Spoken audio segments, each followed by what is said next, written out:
السلام علیکم محترم دوستو، امید ہے کہ آپ سب خیریت سے ہوں گے۔ مجھے یہ جان کر بہت خوشی ہوگی کہ دنیا بھر سے مسلمان دین کو سمجھنے کے لیے ہم سے گفتگو کرتے ہیں۔ ہمارے سرکار سیدی سے گفتگو کرتے ہیں، لیکن کچھ چند ایسے بھی انسان ہیں جو شیطانی کھوپڑی والے انسان ہیں، جن کے مائنڈ کو شیطان نے اپنے قابو میں کر رکھا ہے۔ وہ دین کو سمجھنے کے لیے نہیں بلکہ بٹکٹی اور بحث کرنے کے لیے آمادہ رہتے ہیں۔ تو ایسے لوگوں کا میرا یہی پیغام ہے کہ جنہوں نے مجھ سے بحث کرنے کی کوشش کی ہے، ان کے لیے میرا یہی پیغام ہے کہ ان کو جواب دے کر ان کے جواب کو میں نے ڈیلیٹ کر دیا، ان کو جواب نہیں دیا، تو اس کا مطلب یہ نہ جانے کہ کہاں جا کر پھسکیں کہاں جا کر نہ پھسکیں، دل کو تسلی ہو گئی۔ یہ سب بیکار کی بحث، بیکار کی باتیں ایسے لوگوں سے ہمیں نہیں کرنی جن کے دل و دماغ کو، مائنڈ کو شیطان نے اپنے قابو میں کر رکھا، جنہوں نے یہ کہا ہے کہ کہیں جا کر کے پھسکیں کہاں جا کے پھسکیں، کیا کیا کیا کیا فضول انہوں نے ہمارے پرتی خرافات بولے ہیں۔ خیر اللہ ان کی رہنمائی فرمائے۔ میرا ایک مقصد ہے، میں نے جواب دیا، دے کر میں نے ڈیلیٹ کر دیا، جواب کو ان تک نہیں پہنچنے دیا، کیونکہ میں ان کی طرح بحثی نہیں ہوں اور میں بحث نہیں کرنا چاہتا ہوں۔ بحث اپنا دماغ کہ گدے کو خرچ کرنا نہیں چاہتا ہوں میں ان سے، ایسے لوگوں سے بحث کر کے جو سمجھنا نہیں چاہیں، جن کے اندر ذرا بھی روحانیت کی علم نہیں ہے، طریقت کی علم نہیں ہے، ایسے لوگوں سے بحث میں کرنا نہیں چاہتا۔ اور میرا پورا میسج آپ نے پڑھا نہیں صادق صاحب، آپ نے میرا پورا میسج پڑھا نہیں۔ میسج میں کیا لکھا ہوا وہ بھی آپ پڑھ لیجئے پورا، کہ میں نے میسج میں یہ کہا ہے کہ میرا جواب جو ہوگا وہ پوری دنیا کے لیے پیغام ہوگا، کیول آپ کے لیے نہیں ہوگا، تاکہ ہمارے میسج کو ہمارے رب تعالیٰ کی دی ہوئی جو ہمیں تعلیم و تربیت ہے، وہ اس کی حقیقت پوری دنیا تک پہنچے، تاکہ اس سے لوگ فائدے اٹھائیں۔ میرا یہ مقصد ہے کہنے کا، اس لیے میں آپ کو جواب، آپ سے بحث نہیں کرنا چاہتا، اور میں جواب جو دے رہا ہوں میں اب دے رہا ہوں، اور یہ جواب سارے دنیا کے لوگوں کو میں ایک پیغام یوٹیوب کے مادھیم سے دے رہا ہوں، تاکہ ہر لوگ اس کو سمجھیں، جو دل والے ہوں گے، جو روحانیت سے، تصوف سے واسطہ رکھتے ہیں، تعلق رکھتے ہیں، علم طریقت جنہوں نے اختیار کر رکھا ہے، وہ اسے سمجھیں گے اور اس کو اپنائیں گے میری باتوں کو، اور جو شیطان کے گرفت میں ہیں، پھندے میں ہیں، وہ اس کو رد کریں گے اور اس کو بکواس سمجھیں گے۔ وہ منافق ہی ہوں گے جو اس میری بات کو غلط سمجھیں گے۔ دیدار الہی اور دیدار رسول صلی اللہ علیہ وسلم یہ دو مختلف چیزیں ہیں۔ دیدار رسول پر تو مومن کا حق ہے، یعنی یہ اس کا رائٹ ہے، یہ میں آپ کو اللہ کا قانون بتا رہا ہوں۔ دیدار رسول ہونا امتی کے لیے فرض ہے، سمجھیں؟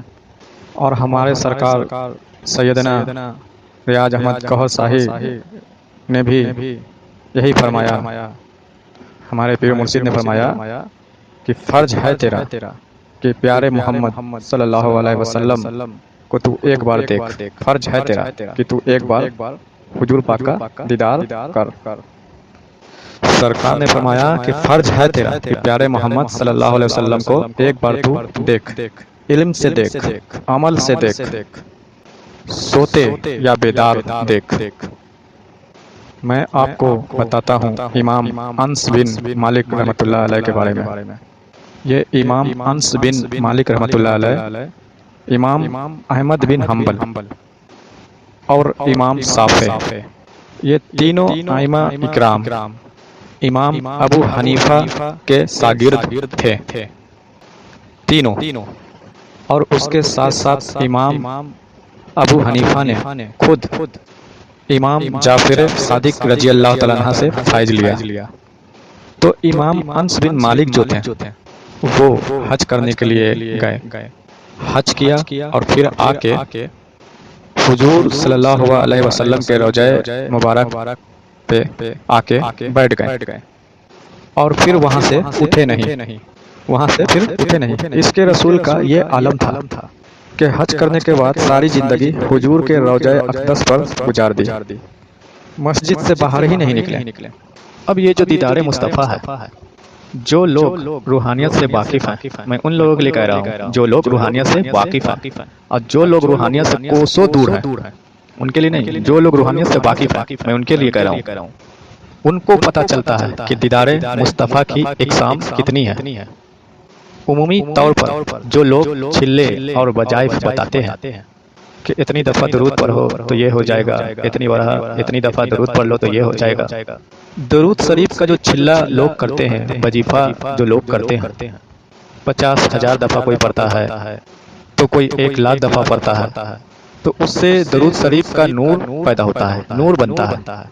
نبی پاک کے نام جو درود میں لیا جاتا ہے، جو الفاظ کے جو تکرار ہیں، جو تکرار ہوتے ہیں، اس سے نور بنتا ہے۔ اسی لیے لوگ چھلے کرتے ہیں، کوئی 1,000 دفعہ درود پڑھتے ہیں، کوئی 50,000 دفعہ پڑھتے ہیں، اس سے تکرار کرنے سے نور بنتا ہے، اور وہی درود مبارک کا جو نور ہے وہ جلوہ گر ہو جاتا ہے بندے کے آگے، سمجھے؟ اور اس کو کہتے ہیں کہ اس کو حضور کا دیدار ہو گیا، سمجھا؟ تو وہ جو دیدار ہوتا ہے نا، وہ حضور کے اسم مبارک کا دیدار ہوتا ہے۔ میں پہلے بھی سمجھا چکا ہوں، جو روحانیت سے واسطہ رکھتے ہیں ان کو میری بات سمجھ میں آئے گی، یہ تعلیم سمجھ میں آئے گی، جو نہیں رکھتے ہیں ان کو نہیں سمجھ میں آئے گی۔ تو جو نور بنتا ہے نا تو وہ جلوہ گر ہوتا ہے، تو لوگوں کو دیدار ہوتا ہے، تو اس میں جو دیدار ہوتا ہے نا وہ حضور کے اسم مبارک کا دیدار ہوتا ہے۔ کیا ہوتا ہے؟ حضور کے اسم مبارک کا دیدار ہوتا ہے، درود کے نور بننے کی وجہ سے، بصورت نور، سمجھا؟ حضور کا دیدار کرنے کے لیے بڑی شرائط ہے، یہ بات بھی جان لے۔ کوئی عام ایرا گہرا آدمی ہر کوئی نہیں کر سکتا ہے، حضور کا دیدار کرنے کے لیے بڑے شرائط ہیں۔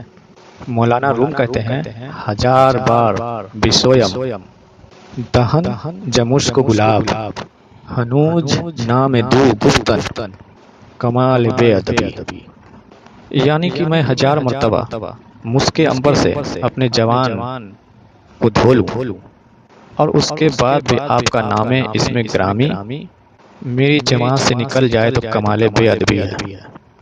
نبی مکرم صلی اللہ علیہ وسلم کا دیدار کرنے کے لیے اللہ رب العزت نے ایک اسٹینڈرڈ مہتد مینٹین کیا ہے، طہارت کا، تقوی کا، اور وہ جو تقوی ہے، وہ جو طہارت ہے، وہ جسمانی طہارت نہیں ہے، آپ کے جسموں کا وہ طہارت نہیں ہے، جسم کا طہارت نہیں ہے، وہ طہارت آپ کے نفس کی طہارت ہے، آپ کے قلب کی طہارت ہے۔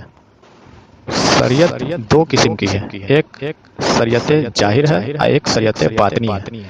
تو جو باطنی شریعت کے ذریعے جو لوگ اپنا نفس، اپنے قلب کو طہارت میں لانے میں کامیاب ہو جاتے ہیں، تو باطنی شریعت کے ذریعے نفس ان کا جب پاک ہو جاتا ہے تو پھر ان کو نبی کریم صلی اللہ علیہ وسلم کے لطیفہ نفس کا دیدار ہوتا ہے۔ کس کا دیدار ہوتا ہے؟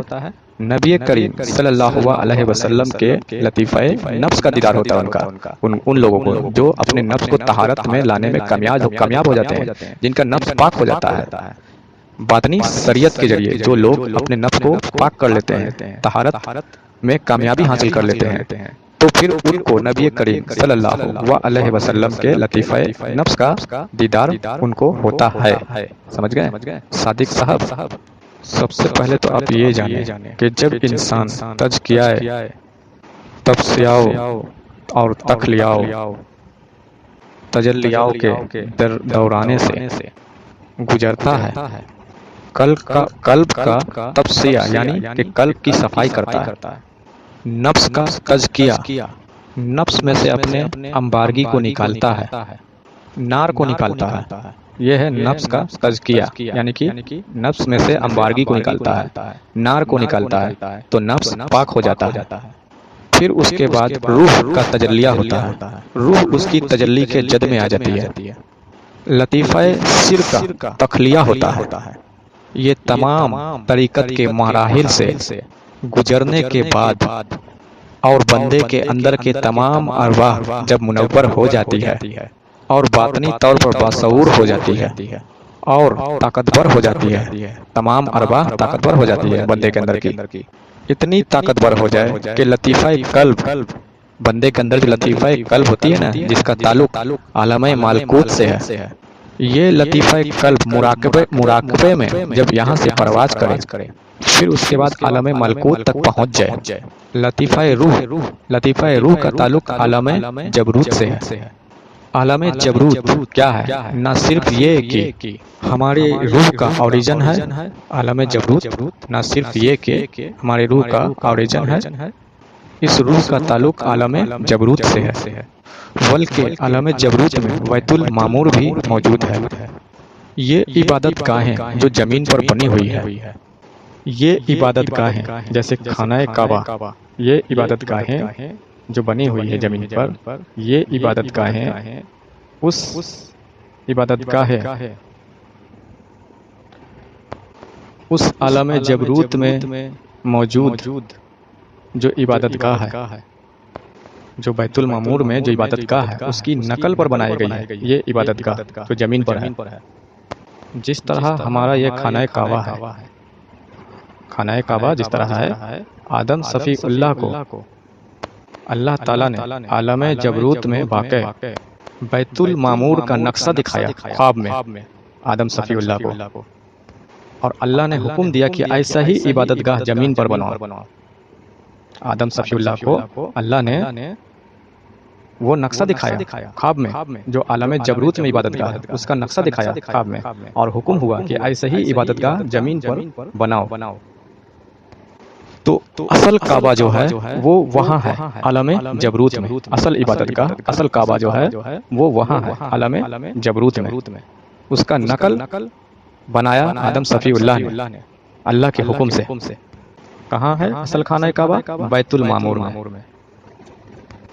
نماز اگر جسم سے صرف ادائیگی ہو تو وہ نماز صورت کہلائے گی، اور جب روح منور ہو کے اس کی رسائی بیت المعمور عالم جبروت میں ہوگی اور اس عبادت گاہ میں نماز پڑھنے کے قابل ہو جائے گی، جب روح آپ کی اور ہماری، تو اس نماز کو کہا گیا ہے کہ نماز مومن کی معراج ہے، مومن کی معراج بنے گی۔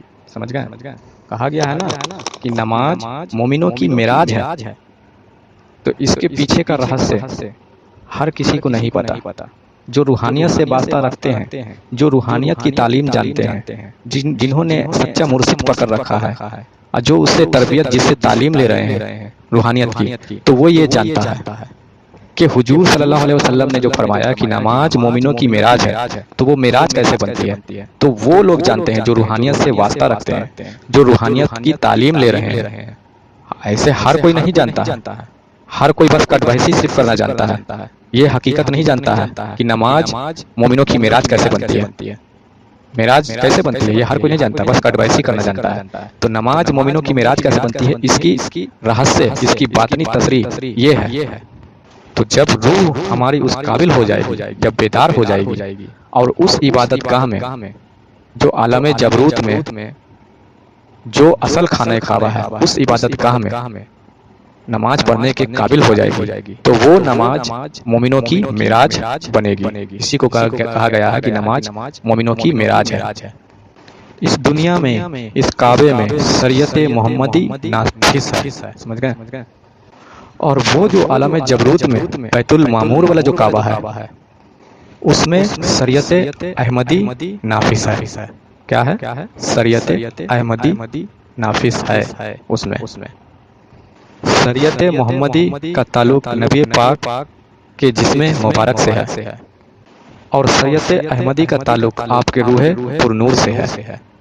تو میں پہلے بھی کہہ چکا ہوں، میری بات کو وہی لوگ سمجھ پائیں گے جو روحانیت سے تعلق رکھتے ہیں، جو روحانیت سے واسطہ رکھتے ہیں، جو روحانیت کی تعلیم لے رہے ہیں، جن کے مائنڈ کو اب شیطان اپنے قابو میں کیے رکھا ہوا ہے، ابلیس اپنے قبضے میں کر رکھا ہے، اس کے اشارے پہ وہ چل رہے ہیں جو لوگ، وہ میری بات کو نہیں سمجھ پائیں گے۔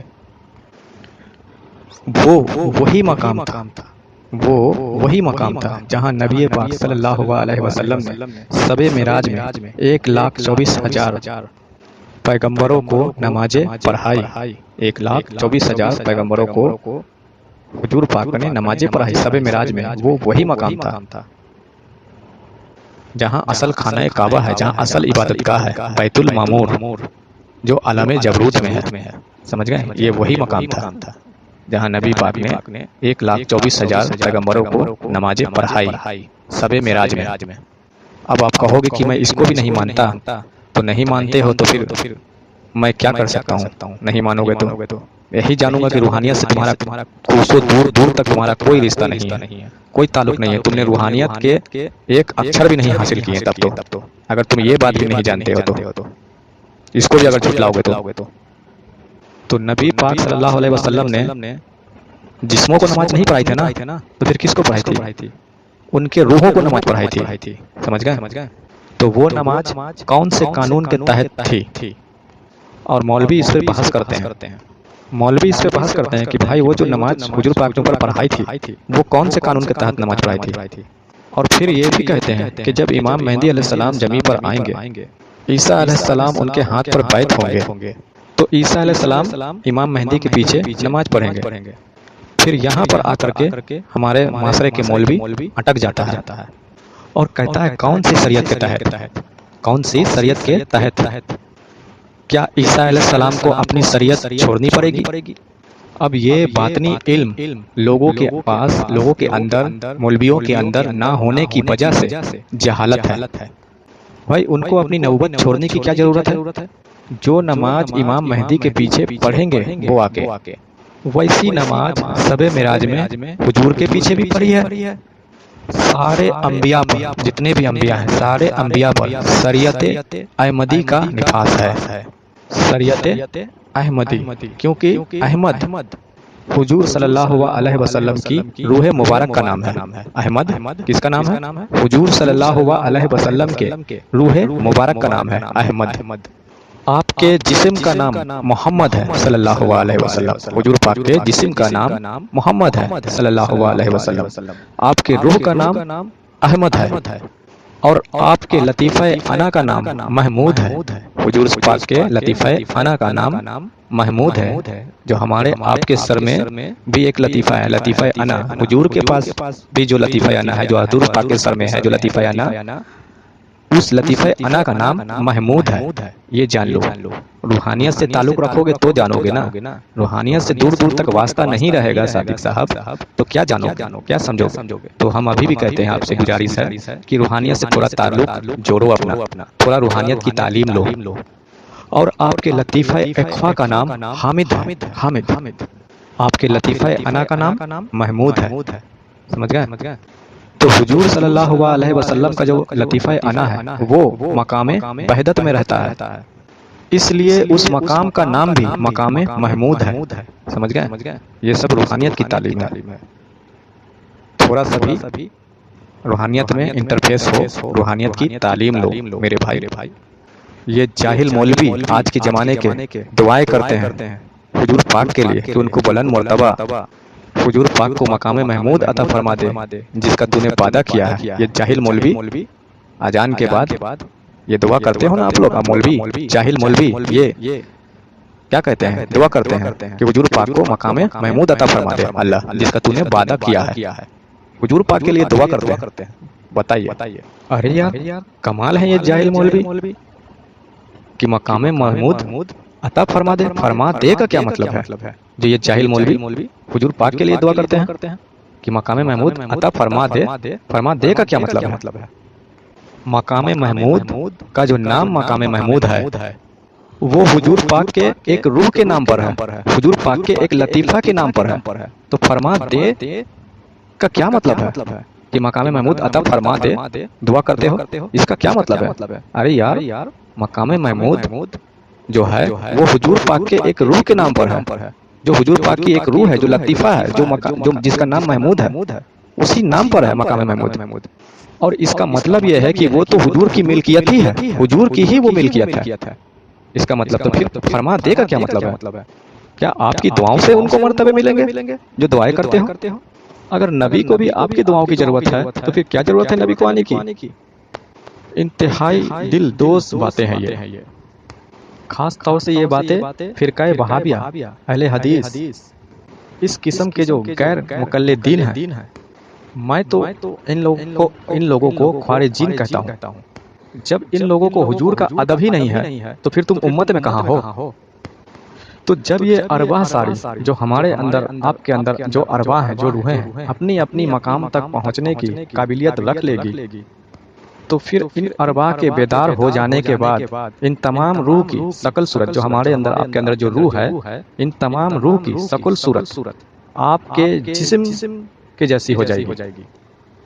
کیسی ہو جاتی ہے؟ آپ کے جسم کے جیسا، جس طرح سے آپ کا جسم کا شکل صورت ہے ویسا ہی ہو جاتی ہے بیداری کے بعد۔ جب بیدار یہ تمام روحیں ہمارے اندر کی، آپ کے اندر کی روحیں جب بیدار ہو جاتی ہے تب کیسے ہو جاتی ہے؟ لطیفہ نفس جب پاک ہوتا ہے۔ لطیفہ نفس پاک کرنے کا طریقہ کیا ہے؟ انسان خود اپنی کوشش سے تنے تنہا اپنے نفس کو پاک نہیں کر سکتا۔ اس کے لیے نفس سکن مرشد کامل مرد کلندر کی ضرورت ہوتی ہے، یعنی کہ روحانی استاد کی ضرورت ہوتی ہے۔ روحانی استاد کی میں بات کر رہا ہوں، یہ گدی نشین استاد نہیں، یہ گدی نشین مرشد نہیں، روحانی استاد جو روحانیت سے واسطہ رکھتا ہو، جس کو روحانیت کی تعلیم ہو، میں اس استاد کی بات کر رہا ہوں۔ ایسی مرشد کی ضرورت ہوتی ہے جس کو انگلش میں کہتے ہیں اسپریچول ٹیچر۔ وہ کیا کرے گا؟ وہ کیسے نفس پاک کرے گا؟ اب وہ سارے پروسیس کو سمجھنے کے لیے یہ جو بنیادی تعلیم ہے وہ سمجھنا پڑے گا کہ لطیفہ نفس کرتا کیا ہے جسم میں رہ کے۔ سمجھ گئے؟ اللہ تعالیٰ نے یہ جو جس دھرتی پہ رہ رہے ہیں اسے عالم ناسوت کہتے ہیں۔ یہ جو پورا سولر سسٹم ہے اس کو عالم ناسوت کہتے ہیں۔ یہ سارا کا سارا جس دھرتی پہ رہ رہے ہیں، یہ جو سارا سولر سسٹم ہے، یہ سارا کا سارا عالم ناسوت ہے۔ اس کو عالم ناسوت کہتے ہیں، جس پہ ہم آپ رہتے ہیں۔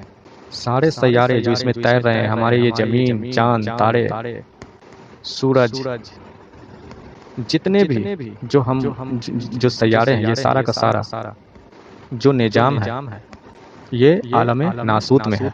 سمجھ گئے؟ یہ چاند، تارے، سورج، ستارے جتنے بھی ہیں، یہ سارے کے سارے جتنے بھی سیارے ہیں، یہ سارے کے سارے عالم ناسوت میں ہیں۔ اور اس کی تخلیق میں جو بنیادی عنصر ہے وہ کیا ہے؟ وہ ہے نار۔ کیا؟ نار بولے تو آگ۔ سن لائٹ نہ ہو، یعنی کہ سورج کی گرمی نہ ہو تو آپ کی سبزی بھی پھل بھی نہیں پکے گی۔ سمجھ گئے؟ سن لائٹ یعنی سورج میں اس کی گرمی میں بھی نار ہے، آپ کی فصلیں تیار نہیں ہوگی۔ اب جیسے یہ فروٹ پھل ہیں، سن لائٹ نہ ہو تو کچھ بھی نہیں ہوگا، نکلیں گے ہی نہیں۔ ہر چیز آگ کے اوپر پکتی ہے، کھانا بھی ہم لوگ آگ کے اوپر ہی بنا کے کھاتے ہیں۔ ہماری جسم میں جو گرمی دوڑ رہی ہے، جو گرمائش ہے، وہ بھی آگ کی وجہ سے، گرمی کی وجہ سے۔ آگ نہ ہو، تپش نہ ہو، سورج نہ ہو تو زندگی محال ہے، نہیں جی پائیں گے۔ تو اس عالم ناسوت کی یہاں کی جو بنیادی عنصر ہے وہ ہے نار۔ نار عربی میں آگ کو کہتے ہیں اور آگ کی یہ قسم ہے۔ اب ذرا دماغ سے دھیان سے سنیے گا، ہمارے جسم میں جو 7 ارواح ہیں، 7 روحیں ہیں، ایک دماغ میں ہے اور 5 سینے میں ہے۔ ایک دماغ میں جس کا نام ہے لطیفہ انا اور 5 سینے میں ہے، اور ایک یہ لطیفہ نفس ہے جو مقام ناف پر ہے۔ ان میں سے ایک جو سر میں ہے جو لطیفہ انا اور 5 سینے میں ہے، یہ 6 یہ رحمانی مخلوقات ہیں، رحمانی مخلوقات ہیں۔ اور ان کی غذا جو ہے وہ ہے نور۔ ان کی غذا کیا ہے؟ نور۔ اور وہ جو لطیفہ نفس ہے جو ہمارے مقام ناف پر ہے وہ شیطانی جرثومہ ہے۔ کیا ہے؟ شیطانی جرثومہ ہے لطیفہ نفس جو مقام ناف پر ہے ہمارے آپ کے۔ جب آدم علیہ السلام کا جسم بننے کے مراحل میں تھا تب ابلیس نے تھوکا تھا، تب اس تھوک سے جرثومے نکل کر مقام ناف پر پیوستہ ہو گئے۔ سمجھ گئے؟ وہاں سے پھر یہ لطیفہ نفس کریٹ ہوا۔ سمجھ گئے؟ تو اب یہ جو لطیفہ نفس ہے جو ہمارے مقام ناف پر ہے، اس کی غذا جو ہے وہ ہے نار۔ ایک سر میں ہے 5 سینے میں ہے۔ اس کی غذا جو میں نے بتائی جو ہماری 6 مخلوق ہیں اس کی غذا نور ہے، اور یہ جو لطیفہ نفس ہے جو ہمارے مقام ناف پر ہے اس کی غذا ہے نار۔ سمجھ گئے؟ جب آپ پیدا ہوئے آپ کے جسم میں 6 رحمانی مخلوق ہے اور ایک شیطانی مخلوق ہے۔ رحمانی مخلوق جو ہیں جو 6 رحمانی مخلوق ہیں ان کی غذا نور ہے، اور جو شیطانی مخلوق ہے جو ہمارے مقام ناف پر ہے اس کی غذا نار ہے۔ آپ پیدا ہو گئے اس دنیا میں، روحیں آپ کی خستہ حالت میں رہی، ان کو نور فراہم نہیں کیا گیا، اور یہ جو لطیفہ نفس ہے اس کو ماحول سے، ہمارے کھانے پینے سے، ہماری گناہوں سے، ہماری بد چلنی سے جو نار بنتی ہے گناہوں سے، وہ اس کی غذا بن کر اس لطیفہ نفس کو مضبوط کرتے رہے، مضبوط ہوتا رہا، یہ اس کی غذا اس کو ملتی رہی، اس کی وجہ سے نار بنا اور اس کو وہ غذا ملتی رہی، یہ مضبوط ہوتا گیا۔ جب آپ سانس لیں گے نار آپ کے اندر جائے گی، تو اس طرح سے 24 گھنٹے نار آپ کے اندر جا رہی ہے، اور لطیفہ نفس 24 گھنٹے اپنی غذا لے رہا ہے اور مضبوط ہو رہا ہے۔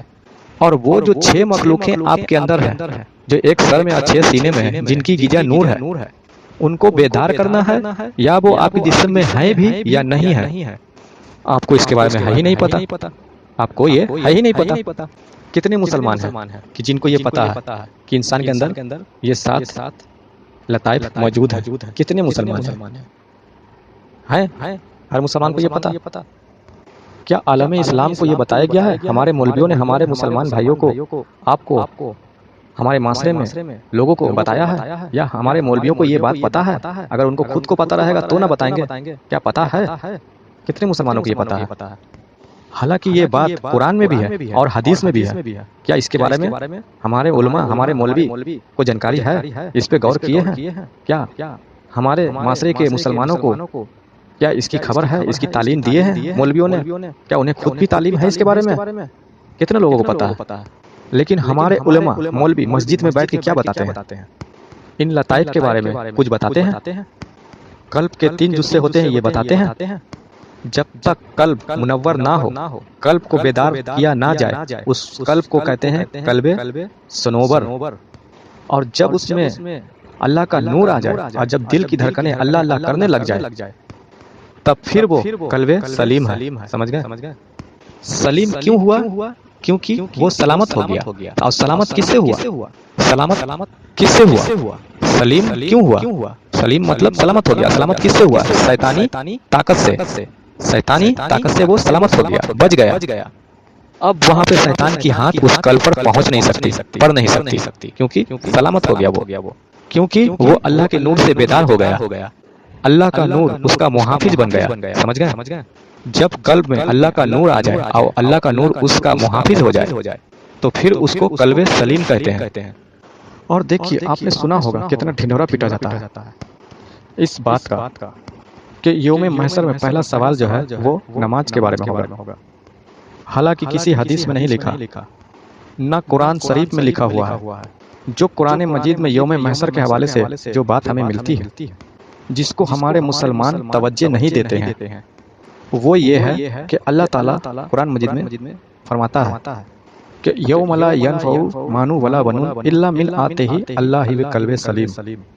یوم وہ اس دن لا ینفع منافع نہیں دے گی، مانو ولا بنون نہ آپ کا مال نہ آپ کے بیٹے، اس دن نہ مال آپ کو نفع دے گا نہ آپ کے بیٹے نفع دے گا آپ کو۔